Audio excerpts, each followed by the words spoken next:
Ella! I knew exactly who it was from that one word. It was my dreaded Auntie Kath. Auntie Kath is what is commonly known as a fun sucker, the sort of person that even on Christmas Eve sees nothing but doom and gloom and sucks the fun out of everything. The funny thing is that her husband, my Uncle Tom, is the exact opposite. Uncle Tom is the sort of man who wakes up every day and is just happy that he doesn't have a toothache. It sounds strange, but imagine how horrible it would be to wake up with a toothache. Uncle Tom says it's all about having an attitude of gratitude.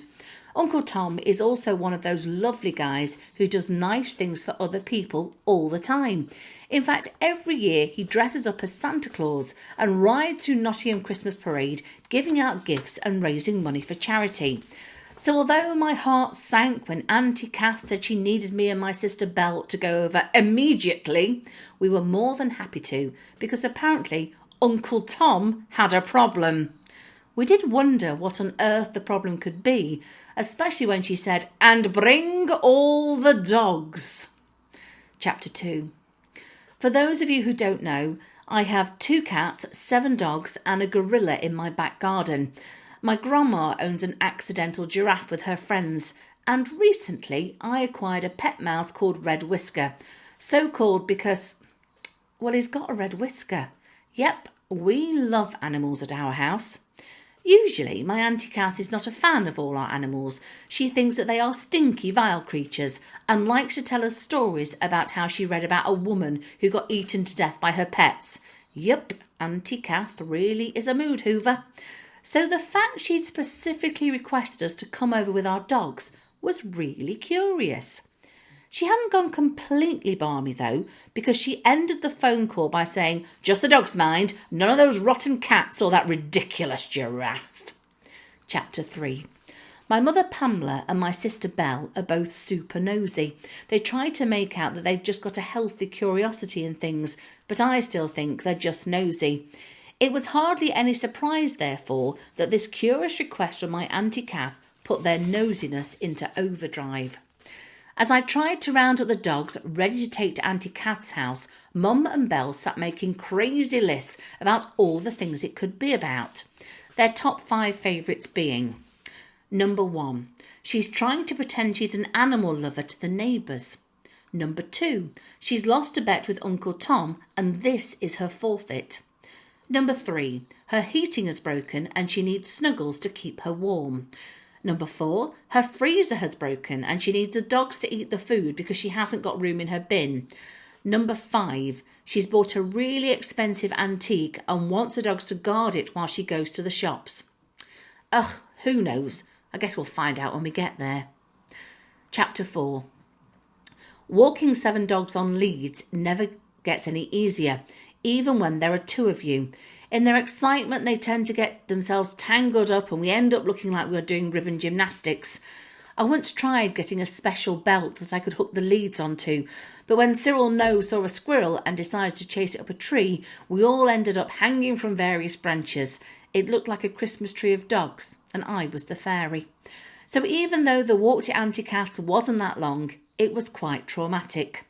My 2 pugs, Buddy and Barney, always start off with enthusiasm, but soon get bored and start sniffing weeds at the side of the road to slow things down. Mabel, my border collie, would always much rather be running up and down a field playing fetch. Walking on the street's really boring for her. She usually tries to find bits of rubbish to throw at you to start a game. Once she found a half-finished can of pop and ended up throwing it all over me. My bulldog Carol thinks she's a ballerina and twizzles her way down the road, getting herself well and truly tangled up. Then there's my 2 puppies, the Bumblebums. They're really mischievous and spend the whole time looking for trouble to cause.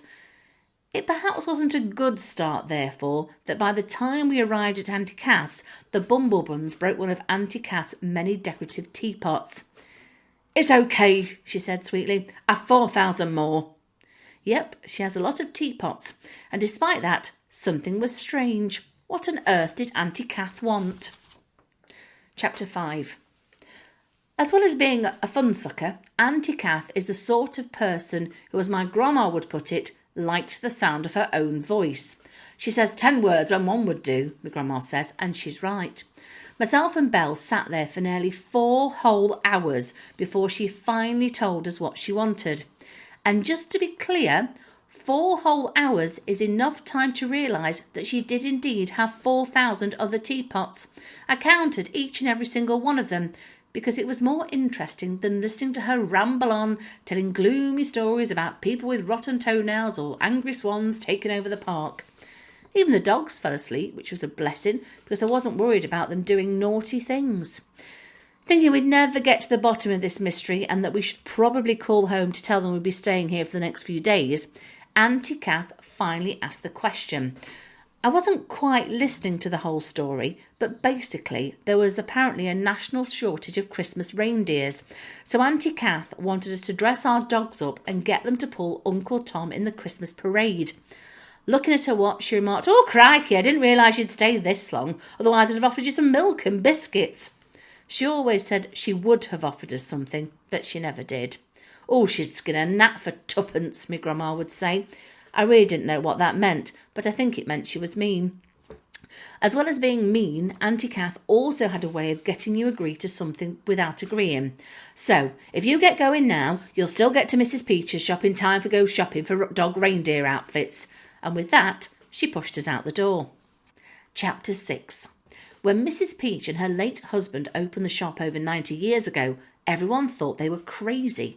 Not only was it located at the end of History Avenue on the outskirts of town, where no one ever thought to go shopping, but she also chose to be unspecified in her genre of shop, meaning she stocked everything from mouthwash for hippos to miniature ladders for people who were scared of heights. So finding a reindeer outfit for all of our dogs was no problem. We even made ourselves laugh when we nicknamed our bulldog Carol Luley, Christmas Carol. Chapter 7. When we explained to Mrs. Peach why we wanted to dress all of our dogs as reindeers, she was really generous and donated the outfits for free. "After all, it's for charity and they do look precious," she said, chuckling to herself. "Do you know," she said thoughtfully, "the real Saint Nick, well, Santa as he's known now, once came in the shop. He was visiting a friend on History Avenue and popped in for some wine gums and woolly mittens. Oh, lovely chap." Belle and I looked at each other, rolling our eyes. Everyone knew Santa didn't exist. It was probably just a man with a beard, cold hands and a craving for sugar. "Anyway, thanks, Mrs. Peach," I said, rounding up the dogs. "Hopefully we'll see you at the parade." "Oh, yes," she said, "I'll be there with bells on."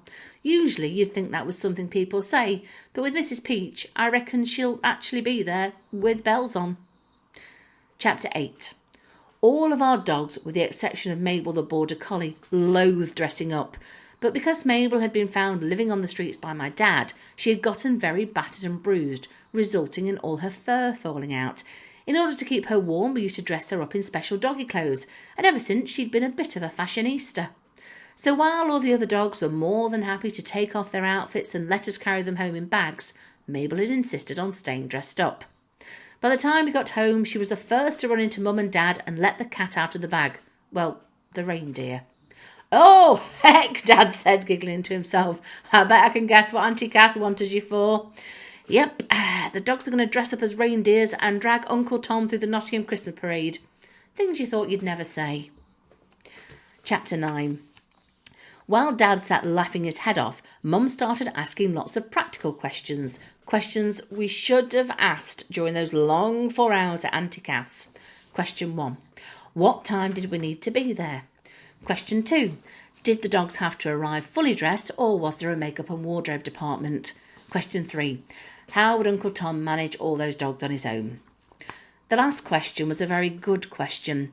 7 dogs is a lot to manoeuvre at the best of times, but when you're dressed head to toe in a massive Santa outfit, peeking out of a big fluffy beard and wig, it would be even harder, particularly when it came to Cyril, our naughty beagle.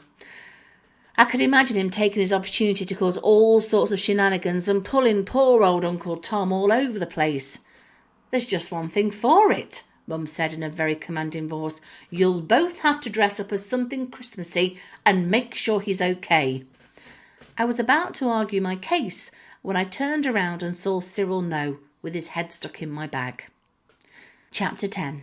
Although my mother had a point, the idea of dressing up in something Christmassy and parading through town in front of all our friends sent a shudder down both mine and Belle's spine. We'll never live that down, Belle cried.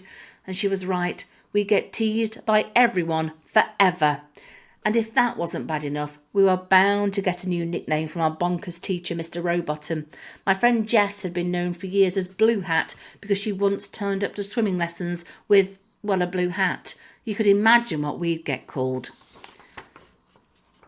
Chapter 11. As Belle and I desperately tried to think of ways to get out of it, Dad appeared holding an elf and a fairy outfit. You can wear these, he said cheerfully. You might wonder why my dad had these things to hand, but my dad likes to buy lots of weird and wonderful things. It's perhaps why we have a giant gorilla in our back garden called Frank. Chapter 12. Now you might not know this, because I certainly didn't, but it's a lot more complicated than you might think to dress up and pretend to be something Christmassy in a parade. I found this out when I was invited to attend loads and loads of rehearsals. It was quite exhausting. At least the dogs thought so. Chapter 13. During the many rehearsals we had to go to, each dog did something naughty. So naughty, in fact, that Uncle Tom, aka Santa, also put them on the naughty list. Their naughty deeds were as follows. Buddy and Barney ate Santa's mince pies. Flo and Babs pooped in Santa's boots. Cyril No opened all the presents in Santa's sack. Marvellous Mabel tried on Santa's coat and made it furry. Carol the bulldog ballerina twizzled around and got stuck in a string of Christmas lights. Chapter 14. As the big day approached, Uncle Tom got more and more nervous. Even though he used to work as an Elvis impersonator and was well practised in pretending to be someone else, he was getting really nervous about dressing up as Santa. Oh, what if my beard falls off and the children realise I'm a phony? He said in a panicked voice during rehearsal. Belle was better at calming people down than I was, and while she tried to offer reassuring words, I couldn't help but agree with him. Yeah, that would be awful. You'd ruin Christmas for everyone, I said, and Uncle Tom went white with terror. Chapter 15. Auntie Kath was even less comforting than I was. Oh, there's nothing else for it, Tom, she said, whipping out a big pot of glue from her handbag and sticking his beard to his face. You might be wondering why she had a big pot of glue in her handbag, but I've learnt it's best not to ask too many questions when it comes to my family. After all, my grandma did once accidentally buy a giraffe. Chapter 16. Kath! Kath! My Uncle Tom screamed as she started slapping lots of glue over his face. It's only the 16th of December. I don't do the parade until the 24th. Pausing momentarily, you could visibly see Auntie Kath work out how she was going to respond. She had a weird habit of muttering to herself under her breath and forgetting other people could hear. Silly man, doesn't fall off in 8 days, and it definitely won't fall off. Uncle Tom just rolled his eyes and let her carry on. Judging by the amount of glue, that beard was definitely not going anywhere. Chapter 17. After Auntie Kath had finished gluing the beard, she insisted on doing the ultimate tug test. Trinderella! She yelled, as if I wasn't stood right next to her. Get them there doggies of yours and get them to tug on your uncle's beard. If it doesn't budge, then we have nothing to worry about. 7 dogs tied to the beard of an elderly man pretending to be Santa. What could go wrong? Chapter 18. Unbelievably, Uncle Tom and the beard survived the tug test. You're right, Kath, Uncle Tom said, combing his now Bessie beard. I do feel much better. That beard is going nowhere. And with that, he chuckled so hard he almost reminded me of the real Santa if, of course, Santa was real, and everyone knows he isn't. Chapter 19. The glue had worked so well that Uncle Tom could not take it off. It definitely wasn't budging. So Uncle Tom resigned himself to the fact that he would have to wear his Santa beard up until the big day. Usually Uncle Tom was as bald as a coot. Not a single hair could be seen on that man's head. Oh, I wish my legs were just as smooth, Auntie Kath would say as she polished his head. And it wasn't only her that wished that was true. I once thought I was stroking Mabel, only to realise it was Auntie Kath's left leg. Gross. Anyway, the point was that Uncle Tom had no idea how to keep his beard clean, and to be honest, it was getting a bit skanky. Chapter 20. 4 days until the big day. and Uncle Tom's beard was getting stinkier and stinkier. And if that wasn't bad enough, things had started to hide in there. I'd been looking for my pet mouse, Red Whisker, for days when I suddenly saw his little nose peek out just below Uncle Tom's bottom lip. I tried to lure Red Whisker out, but he was having none of it. He was stuffing his belly on all the delicious bits of food that were stuck in the beard. There was nothing else for it. I'd have to tell Uncle Tom that his beard stunk and that he'd have to wash it, or I'd never get Red Whisker back. Chapter 21. It wasn't easy to tell Uncle Tom that he stunk, even though his beard was so stinky by now that there was steam coming from it. He seemed blissfully unaware. In fact, he even seemed quite proud as he pimped and preened in the mirror every time he passed it. I wondered why Auntie Kath hadn't mentioned it, but when I asked her, she simply said, "Oh, Ducky, I stopped smelling things years ago." She really was an odd lady. So there was nothing else for it. I'd have to tell him. It was either that or let it get worse over the next couple of days. If it got that bad, all the crowd would boff their guts up. Chapter 22. "Uncle Tom," I said tentatively, trying not to breathe through my nose. "Yes, Ducky," he said, turning away from the mirror with a big smile plastered over his mush. "I don't want to upset you, but you need to wash that beard. It stinks really bad." Say what you like about me, I'm really good at being sensitive. Uncle Tom went from beaming a jolly smile to looking quite sad. He then started sniffing, as if he'd forgotten to smell and was checking what I was telling him. "Oh, you're right," he said. "I stink worse than one of them Bumblebum's poos. Now that was bad." And with that, he rushed off upstairs to wash his beard.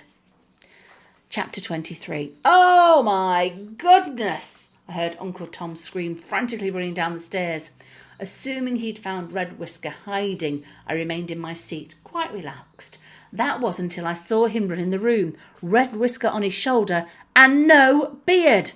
I used wash and go, and it washed, and it went. That was no good. It was the parade tomorrow, and Uncle Tom had no beard. Chapter 24. As you might have gathered, Auntie Kath was quite a ridiculous woman.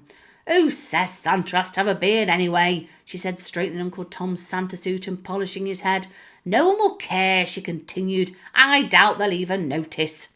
Belle and I stood in our elf outfits, open-mouthed at this ridiculous statement. How would no one notice? Uncle Tom's head was so shiny we had to wear sunglasses. "Just get out there and enjoy yourselves." And with that, she pushed us out the door and onto the pretend sleigh. It had been made by a woman named Kelly, who usually made knitted fruit for Bernice to sell in her shop. As the dogs began pulling us, a cloud of fear could be felt enveloping us. Despite the sound of Christmas carols being played over some massive speakers, I could still hear Uncle Tom's knees knocking. Or so I thought. As the parade got into full swing, the cloud melted away. The crowds cheered and clapped, and me and Belle felt like celebrities. I couldn't look around to see if Uncle Tom was enjoying it too, because I was too focused on making sure the dogs did what they were meant to. All was going really well, until we turned the corner near Nottingham Castle, and we were blinded by a shining light. The dogs did really well, and carried on, closing their eyes and relying on their sense of smell to keep on track. It was quite honestly my proudest moment. But then the weirdest thing happened. As we got closer to the light, we could see Auntie Kath. And guess who Auntie Kath was stood next to? Uncle Tom! The shining light was Uncle Tom's head. So if Uncle Tom was in the crowd, who on earth was dressed as Santa behind us? Surely. Nah.